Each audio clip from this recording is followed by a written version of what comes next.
In section 2 of chapter 24, we will talk about equipotential surfaces and the electric field. First, we will identify an equipotential surface and describe how it is related to the direction of the associated electric field. And given an electric field as a function of position, we will calculate the change in potential from an initial point to a final point. And for a uniform electric field, we will relate the field magnitude and the separation and potential difference between adjacent equipotential lines. And for a uniform electric field, we will relate the field magnitude and the separation and potential difference with each other. And we will explain the use of a zero potential location. We kind of mentioned the reference point, so that's going to be related to that. Okay, so if we bring in a charge from infinity, it takes work if there are other charges where we are bringing the charge, okay?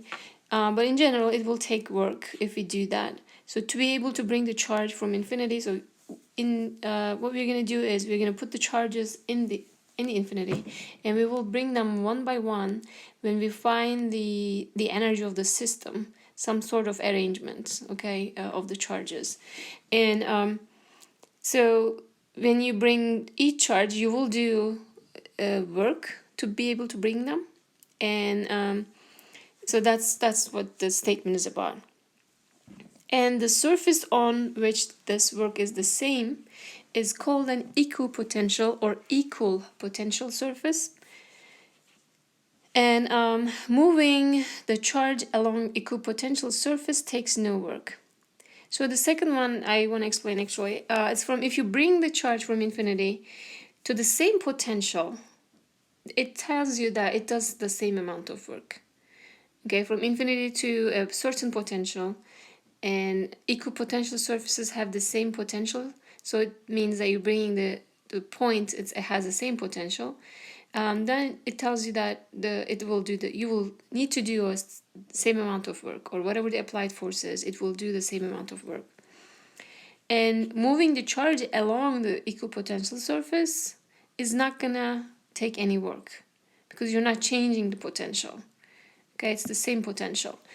An electric field is always perpendicular to the equipotential surfaces. That's another point.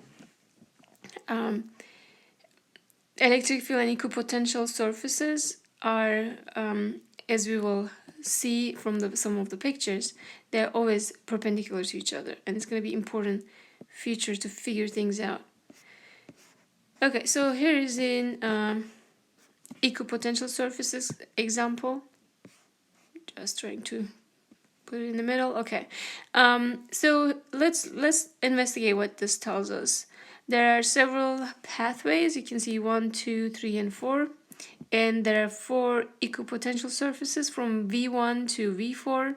So if you look at the top layer, V1, any point on that surface has the potential V1, and the second layer has V2, and goes so forth. Okay. So let's investigate the first one.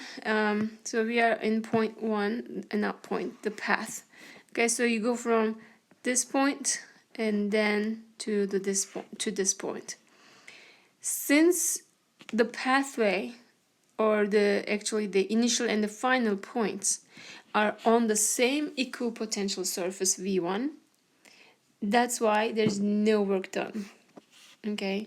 Because your initial and final points are on the same equipotential surface. So what you really care is those 2 points, not the path between, because again, work is independent of the path you take. And we will understand that better soon. So if you look at number 2, the path number 2, so the initial point potential is V3 and the final is also V3, but it took a path, maybe it stopped by at V4 and then came back up. Again, path is independent, right? So what you care is the initial and final points. They are both on V3. That means it's also not going to do any work. Whatever the force is moving the charge around, that force is not going to do work, okay? And if you look at 3 and 4, First of all, since their initial is on V1 and the final is on V2, but different pathways, doesn't really matter, right? And then they will have the same amount of work done.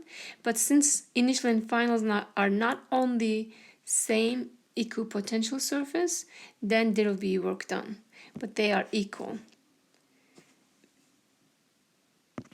Okay, so that's what we are talking about.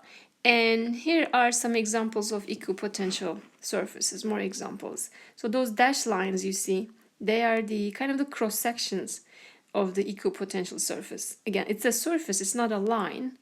Okay, so just think about there are planes perpendicular to the slide, okay, and passing through the slide on those dashed lines. Those are the equipotential surfaces.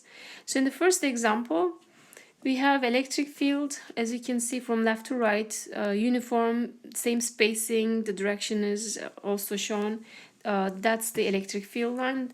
And what we said in the lesson objective was that the electric field is always perpendicular to equipotential surface. Regardless of how they are oriented, they have to be perpendicular. Okay, so in the first part, let's check that. As you can see, they are perpendicular. So I'm going to just look at one point here. They are perpendicular, and any point you should check, they should be perpendicular to each other. That's why, in this case, the equipotential surfaces are kind of in perpendicular, right? Perpendicular to the, like perpendicular lines, the dashed lines, but they're actually surfaces, okay? And in the second, the middle figure, we have a point charge, positive point charge, and that's why the electric field lines are radially outward, as you know. And those dashed lines are the equipotential surfaces. So when you have the equipotential surface, and they are usually written in terms of same amount of interval. So let's say, and we will discuss this more, but let's say we are starting from 0 volt here, and then this is 1 volt, 2 volt, 3 volts, 4 volts, and 5 volts. So the increment is 1 volt. Or maybe this inner one is, let's say, 5 volts, and the outer one is 10 volts, and next one is 15. So again, the increments are the same. Okay, that's how they are drawn. And that's the reason they are not in the same spacing for point charge is because electric field, as you know, is not constant with the radial distance for point charge, because electric field was 1 over r squared. And potential has a relation with electric field too, so it's going to get affected by that r. Okay, in the next step, the right side of the picture is a dipole, right? It's a negative and a positive. They have the same number of electric field lines and symmetric. So this should be a dipole because they have the same magnitude and opposite charges. And if you look at the equipotential surfaces, again, first it looks like the one in the middle, right? They're just a point charge, but it is kind of distorted a little bit. It's not perfectly circular lines.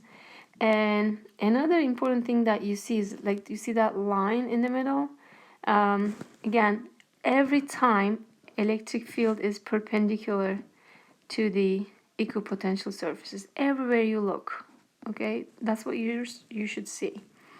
And since in the middle, these are the electric field lines here, then when you draw the equipotential surface, it's really a horizontal straight line in this case. I mean, it looks like a line, but that's the cross section again.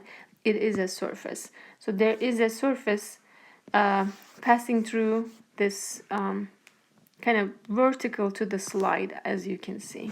Okay, and that's what the equipotential surfaces are. So let's say we know the electric field everywhere. The question is, can we find the potential? Okay, so delta U is what? It's energy per charge, right? That's how we defined it.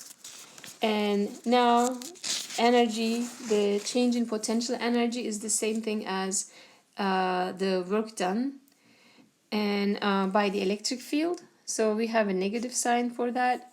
And that was the definition of the potential. Okay. And now we are looking at another way of let's just try to relate the potential to the electric field.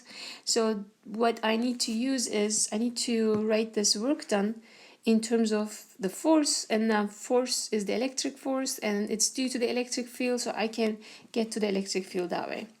We know that work done is F dot D, right? And that's what we are replacing that work term, as I circled.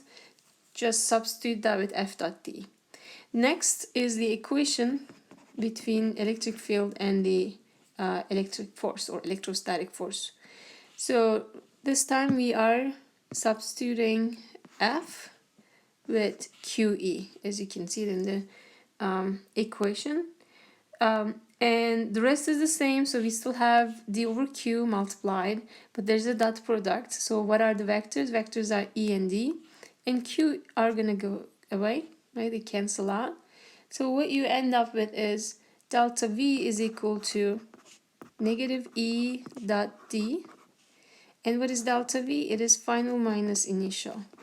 So this is the relation between them. Okay, relation between the potential, electric potential, and the electric field. So, and if you think about the units, it should make sense, as we will be using the units for electric field. Instead of newtons per coulomb, we will be using voltmeters. You're multiplying with another length meters, and what you get? You get volts, right? As you should be. So it's an easy formula to remember as well.